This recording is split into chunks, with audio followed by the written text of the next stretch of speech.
50 ans après la mort de Wegener, que les géologues ont compris qu'il avait raison.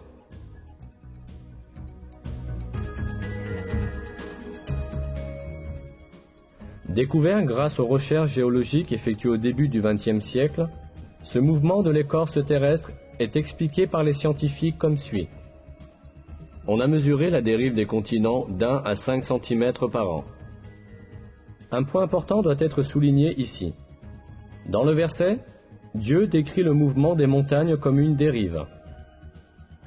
Aujourd'hui, la science moderne utilise l'expression dérive des continents pour décrire ce mouvement. C'est sans aucun doute un des miracles du Coran que ce fait scientifique, qui a été récemment découvert par la science, ait été annoncé dans le Coran.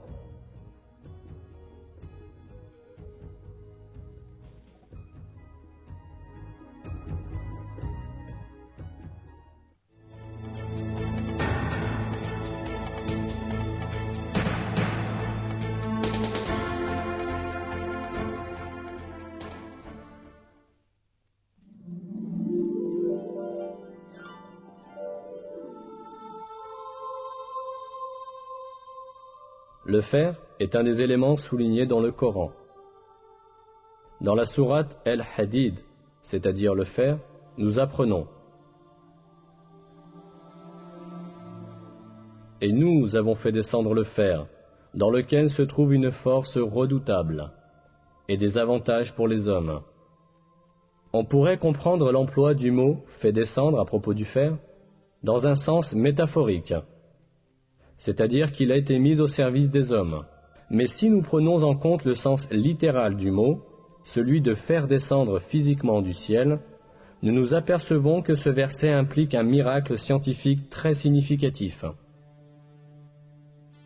En effet, les découvertes astronomiques modernes ont révélé que le fer qui se trouve dans notre monde provient des étoiles géantes des confins de l'espace.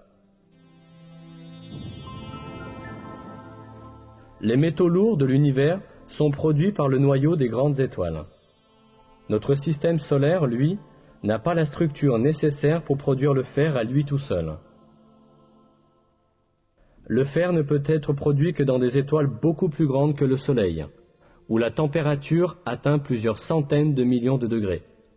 Quand la quantité de fer dans une étoile dépasse un certain niveau, l'étoile ne peut plus le supporter et finit par exploser en ce qu'on appelle une nova ou une supernova.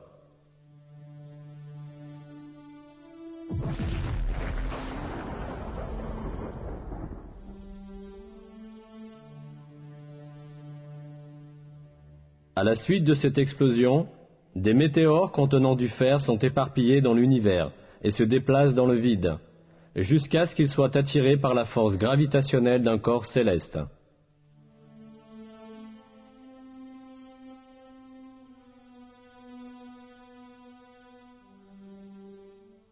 Tout cela montre que le métal ferreux ne s'est pas formé sur la Terre, mais a été transporté dans l'espace par des météores depuis des étoiles en explosion, et est ainsi descendu sur la Terre exactement comme l'affirme le verset.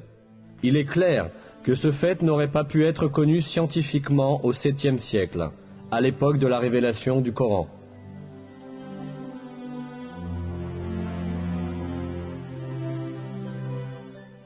Et nous avons fait descendre le fer, dans lequel se trouve une force redoutable et des avantages pour les hommes. De plus, le 25e verset de la sourate El-Hadid, qui mentionne le fer, comporte deux codes mathématiques intéressants. La sourate El-Hadid est la 57e sourate du Coran. La valeur numérique du mot El-Hadid, en arabe, autrement dit son abjad, est le même nombre, 57. La valeur numérique du mot hadid tout seul est 26, et 26 est le code atomique du fer.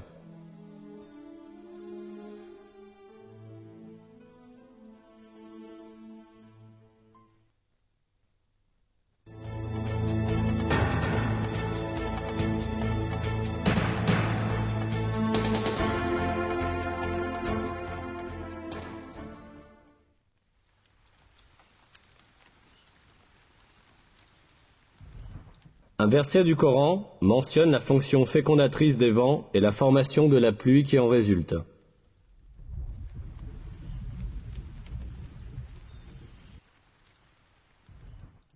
Et nous envoyons les vents fécondants, puis nous faisons descendre du ciel une eau dont nous vous abreuvons.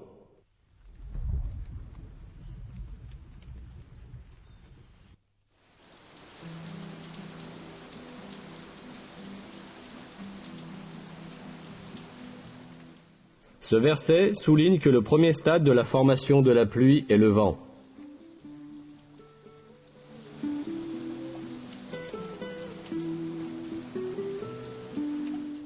Jusqu'au début du XXe siècle, la seule relation que l'on connaissait entre le vent et la pluie était que le vent apportait les nuages.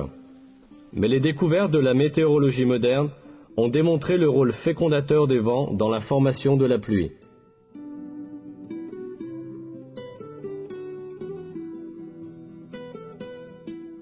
Cette fonction fécondatrice du vent agit de la manière suivante. À la surface des océans et des mers, d'innombrables bulles d'air sont formées par l'écume. Au moment où ces bulles éclatent, des milliers de minuscules particules, d'un centième de millimètre de diamètre, sont projetées dans l'air. Ces particules, qu'on appelle des aérosols, se mélangent à la poussière apportée de la Terre par les vents et sont transportées jusqu'aux couches supérieures de l'atmosphère. Ces particules, transportées en haute altitude par les vents, entrent là en contact avec la vapeur d'eau.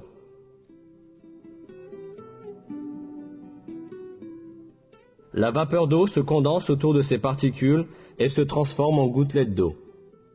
Ces gouttelettes d'eau s'assemblent d'abord pour former des nuages, puis tombent sur la terre sous forme de pluie. Comme on l'a vu, les vents fécondent la vapeur d'eau flottant dans l'air avec les particules qu'ils transportent de la mer, ce qui permet ensuite la formation des nuages de pluie.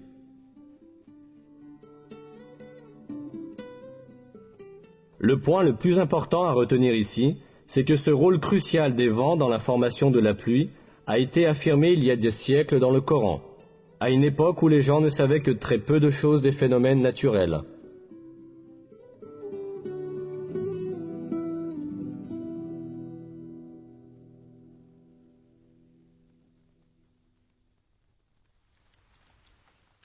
Un autre fait mentionné dans le Coran à propos de la pluie est qu'elle est envoyée sur terre selon une juste proportion. Voici ce qui en est dit dans la sourate El-Zukhruf. C'est lui qui fait descendre du ciel, avec mesure, de l'eau grâce à laquelle nous ranimons une cité morte. Ainsi serez-vous ressuscités.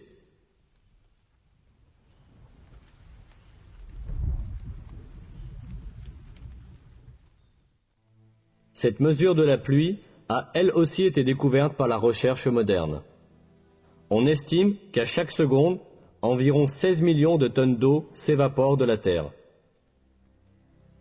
Ce chiffre s'élève à 513 000 milliards de tonnes d'eau en une année.